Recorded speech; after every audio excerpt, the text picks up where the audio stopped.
Welcome to Inside Monster Jam, powered by Lucas Oil, the official Monster Jam podcast. I'm Scott Jordan, and for well over the last 15 years, Feld Entertainment has turned Monster Jam and Supercross into global phenomenons, and we're going to break down that journey. It is my pleasure to welcome back to the studio the COO of Feld Entertainment, Miss Juliette Feld-Grossman. Juliette, welcome back to Inside Monster Jam. Great to have you. Thanks so much. I love being here with you. Well, last time I had you here, we broke the news that Marvel was returning to Monster Jam, which was a very festive celebration. The fans went nuts online, but now we're going to talk about the origins and the evolution of Feld Motorsports. So you ready to rock and roll? Let's do it. Let's go back to the beginning. For me as a kid, growing up in Maryland, my parents used to take my sister and I to the circus, to Disney on Ice, and we always got a program. And I would look at that program and I would see the name Kenneth Feld Presents. Ringling Brothers, Kenneth Feld Presents Disney on Ice. So that's the origins of Feld Entertainment. So let's go back and talk about that with your dad and your grandpa and how that all came to be and what this company has become. Sure. So first of all, fellow Marylander. So yes, absolutely. We have that in common. I also grew up in Maryland. And, the founding of the company actually started with my grandfather and his brother. They worked in the music business, and they initially had a drugstore, which then over time became a record store. And then they started promoting music acts and putting together concerts, putting together tours. And eventually that grew into them having these relationships with arenas. And in 1956 or 57, Ringling Brothers Barnum and Bailey went bankrupt. And a lot of that was because it was under a tent. It was too expensive to tour in that way. And they called up the Ringling family and they said, we'd like to promote it and we'd like to put it into these arenas where we have a relationship already. And so for 10 years, they promoted Ringling Brothers Barnum and Bailey. And in 1967, my grandfather and his brother acquired Ringling Brothers Barnum and Bailey in an amazing, globally recognized ceremony at the Colosseum in Rome. And so they had a lot of showmanship and a lot of passion experience for Ringling. And over time, that business then developed with my dad coming in 1973, and then eventually growing to include Disney on Ice, which my dad created. And we've been a partner with Disney for over 40 years, continuing forward. And, there have been a lot of other, entertainment entities that my dad and my grandfather worked on over time. And we always just have a really long view of things and a long commitment as a family and as a company to our associates and to our properties and most of all to our fans. Yeah, I remember so many different touring shows and we would go to the Baltimore Arena. But Wizard of Oz, I remember seeing that on Ice as a Feld production. And so the fact that for me, when I got hired here 8 years ago, it was a full circle moment for me because so many live entertainment memories I have with my family now to be a part of this. And I'm sure that millions of families worldwide can speak to that as well. But now motorsports is right there. Monster Jam, Supercross, Super Motocross. It's become a huge part of the company. So when could you remember motorsports being a part of the conversation as maybe this is something we need to get into? Absolutely not. Actually, I grew up, I have two sisters and no brothers, and I'd never been to a motorsports event in my life until 2009. In 2008, I was in business school in Atlanta, and my dad called me and said,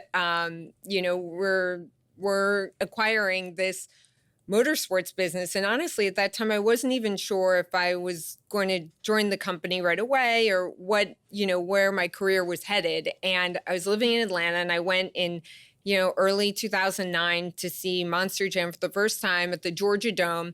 And I come into the suite, and I'm in the suite, my first ever motorsports event with Richard Petty. And he was wearing the hat and the glasses, and there were a line of people outside the suite waiting to get his autograph. And it was just a totally surreal moment. From the moment that I came to Monster Jam for the first time, I was just overwhelmed with how fun it was and what a sensory experience it was. The smell of the dirt, the feeling, the sensation of like your heart pounding in time with the truck motors and overwhelming, experience of being there and being immersed in something that was at such a massive scale. We as a company and had never, didn't have a history in stadium scale event. And then to see so many fans, it's crazy to think about that it wasn't so long ago, but everybody was all they were all taking photos at the same time, and you had to use a flash on your phone. So every time you could see a truck come to jump, the whole place lit up with all these flashing lights of the audience taking photos. And it was just, a moment that showed the intensity of the fan engagement and enthusiasm.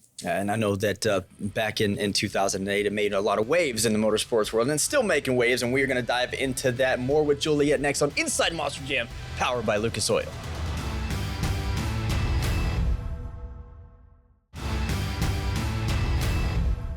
Welcome back to Inside Monster Jam, powered by Lucas Oil. This week, I'm discussing the evolution of Feld Motorsports. I'm joined by COO of Feld Entertainment, Juliette Feld-Grossman. We talked about your initial memories of Monster Jam. So in 2008, the motorsports world changed forever because Feld Entertainment purchased Monster Jam and Monster Energy Supercross. So talk about any memories you have. You mentioned your dad calling you and saying, "Hey, we're gonna pick this up." But any memories you have of that initial deal happening and maybe a meeting that went on?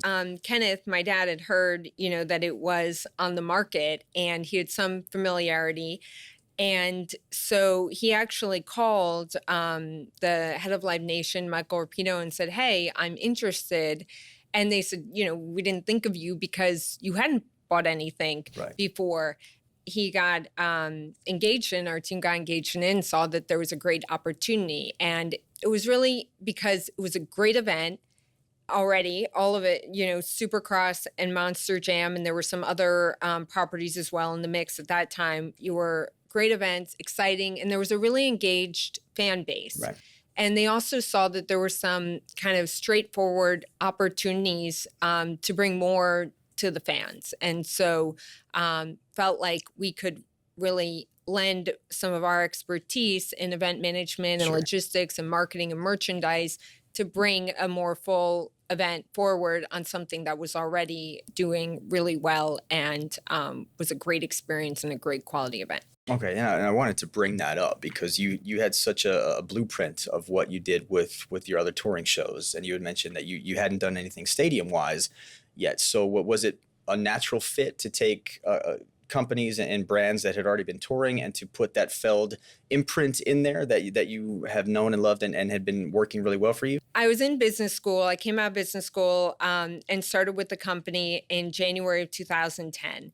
And I was already living in Chicago, so I started working at least several days a week in the Aurora office, which was the motorsports headquarters. And I didn't work on Monster Jam for several years. I was learning the overall business, which even though I grew up in it, is a lot different when you're in it than from what you see as a kid and from the outside. And so I was learning all parts of the business. And I actually was in a row of offices right next to Jamie Dalsing and next to Dave Prater and next to Todd Gendro. And so we're at this end of the office, just right next to each other. And so I started, learning more about two-wheel, and I was engaged in that side of the business. And it was in 2014 was the first year that we did the Monster Jam Triple Threat Tour, and the first year that we had Monster Jam University training, quite different than it is now, but the first time that we had done that.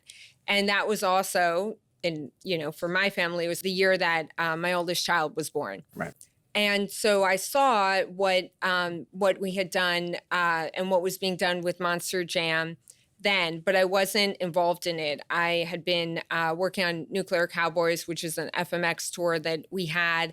I was working on the launch of Marvel Universe Live that year.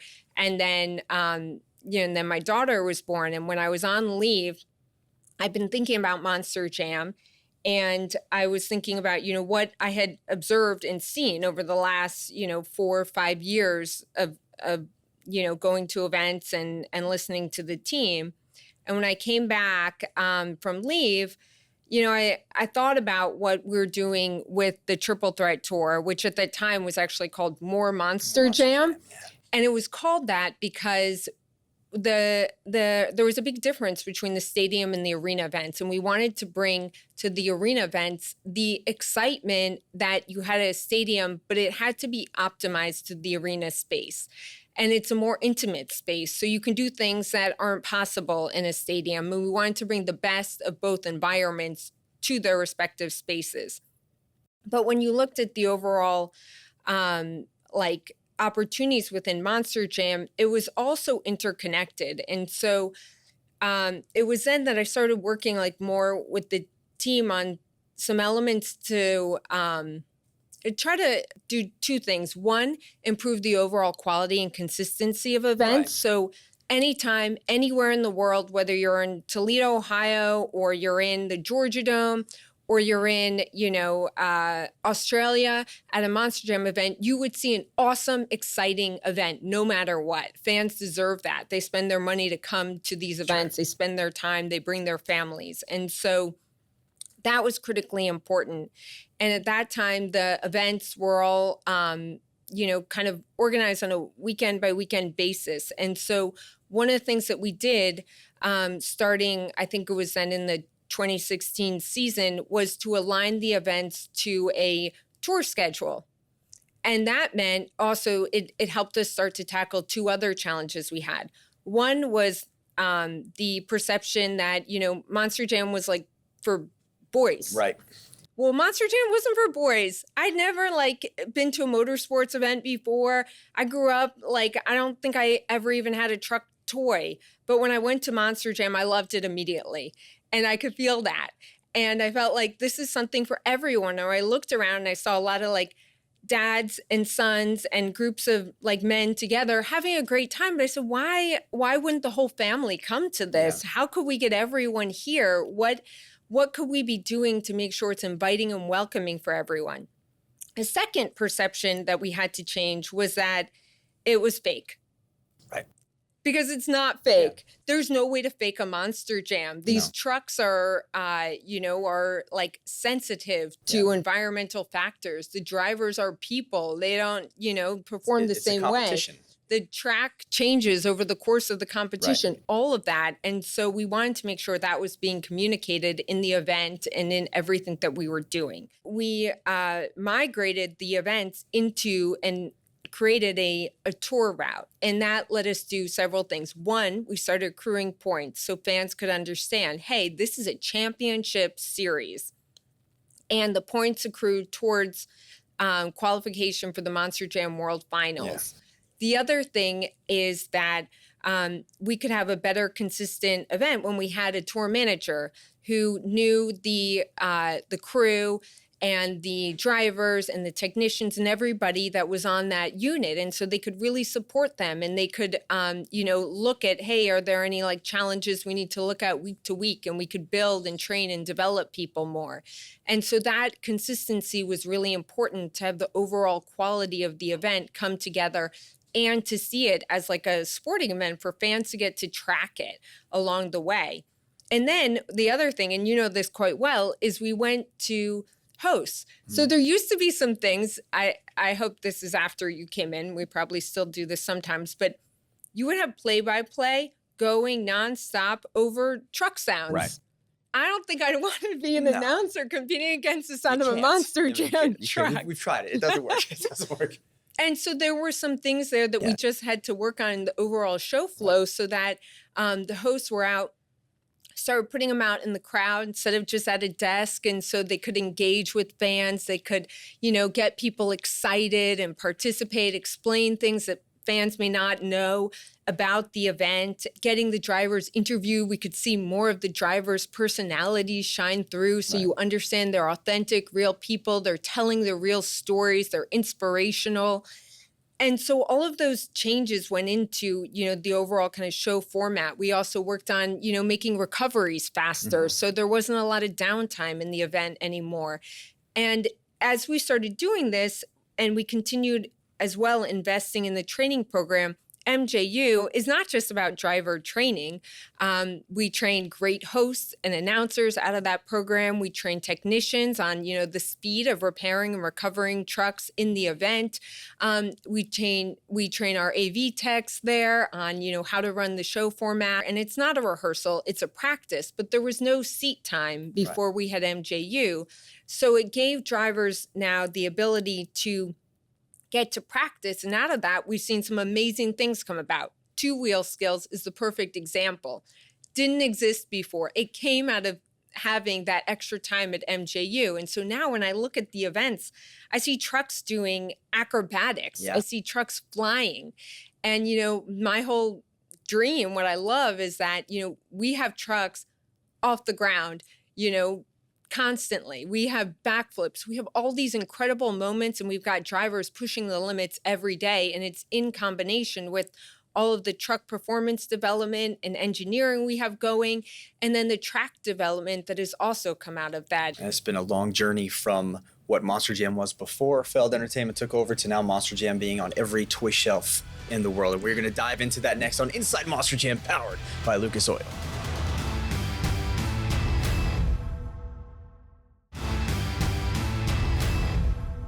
Welcome back to Inside Monster Jam, powered by Lucas Oil. I'm Scott Jordan. I am joined this week by the COO of Feld Entertainment, Miss Juliette Feld-Grossman. So Monster Jam now is this global phenomenon. You can't go into a toy store, a brick and mortar store, Amazon, anywhere you talk about, Monster Jam is there. What do you look for in a partner? How has the licensing gone to make Monster Jam into this incredible brand known worldwide? It's a lot of fun. I got to say, even personally in my house, I've got 3 kids, and at least one of my kids is wearing a Monster Jam shirt or pajamas almost every day of the week. But, it's really been pretty humbling and amazing to see that growth. And what's been interesting to us as a company for whom live events has always been the central focus is that a lot of our fans come to Monster Jam now through their first introduction might be watching videos on YouTube, or it might be, picking up a toy or getting, a gift of a Monster Jam toy.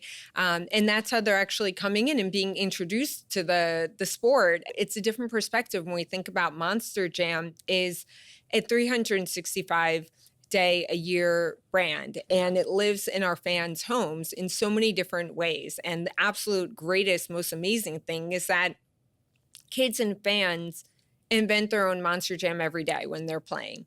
And that's what inspires us. It's been great to have a partner like Spin Master who has helped us innovate further with Monster Jam. We've got such a great connection there because we work with them to think and plan years ahead. Hey, what's going to be really fun and interesting to bring to our fans that, maybe they've been asking for, or maybe something that they didn't anticipate?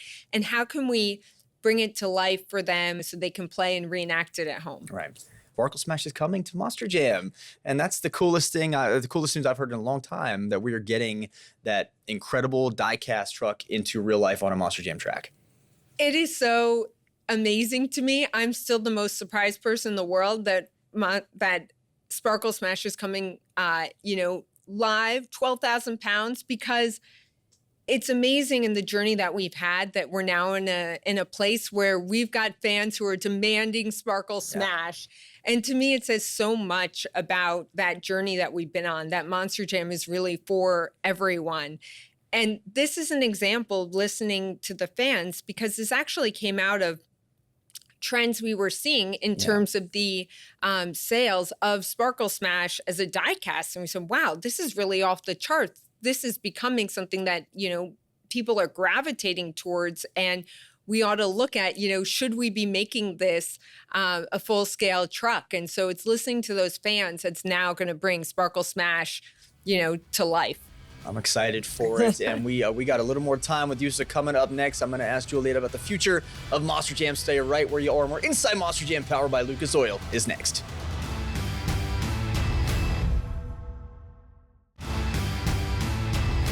Welcome back to Inside Monster Jam, powered by Lucas Oil. I'm Scott Jordan. Before we get to the fan question, I do want to ask a question of my own about the future of Monster Jam. We talked about where we've been, where we're at. But what is your vision for, I don't want to put a time frame on it, but what is your vision for the future of Monster Jam coming up? Oh, we've got so much in store. For us, Monster Jam, we are just looking at tons of opportunities. One of the things that we're really focused on the next few years is just getting more content out to our fans. We know people want to see the events. They want to know what's happening in the garage. They want to know more about our drivers and our truck development. And so we've got a lot of content that we're working on to bring to fans. The other thing is, we're just continuing to work on what I say are like our the corners of that Monster Jam triangle, which are the trucks, the tracks, and the drivers, and continuing to work on the performance of each of those so that we can up level every single day what we're doing at Monster Jam. Just last week, we launched our Monstergon, ramped up, and it was phenomenal. And so that's an opportunity for us to continue reaching more fans around the world in places where we're not able to bring in dirt, or a great opportunity to bring in the Monstergon and be doing a show that is as stellar as our shows with dirt, but bringing it to more places around the world. And that's a big priority for us because we're seeing fans, whether they're buying toys, watching videos, buying apparel, they want to be a part of Monster Jam. Yeah, we did a full episode on the Monster Jam, which you can check out in our archives and on YouTube as well. Would you like to answer a fan question? I'd love to. Okay, you can stay involved in the conversation on Instagram, Scott Jordan, MJSX. We had a huge response here. Everybody wants to hear from you, so thank you for being here. KDub0623 is asking, is it a goal to have Monster Jam be recognized by the public as a proper competitive motorsport alongside sports such as NASCAR or Supercross? That's a great question. Such a good question, and a question that is something we debate and talk about all the time here. We are always balancing entertainment and sport. Now, the first and most important thing is that we're always delivering a great experience for the fans. Sure. But, the competitive aspect is a key part of Monster Jam. We have fierce competitors across the board at every level of Monster Jam. And so to us, we really feel we are competitive motorsport. And so, but what we do really well is to make it super entertaining for all ages and for everyone who comes. All right. Well, Julia, I appreciate your time. Thank you so much for being here. Thank you so much for having me, and thanks to the fans for being a part of Monster Jam. Absolutely, and you know where to find me. I'll be right here next week with another brand new edition of Inside Monster Jam, powered by Lucas Oil.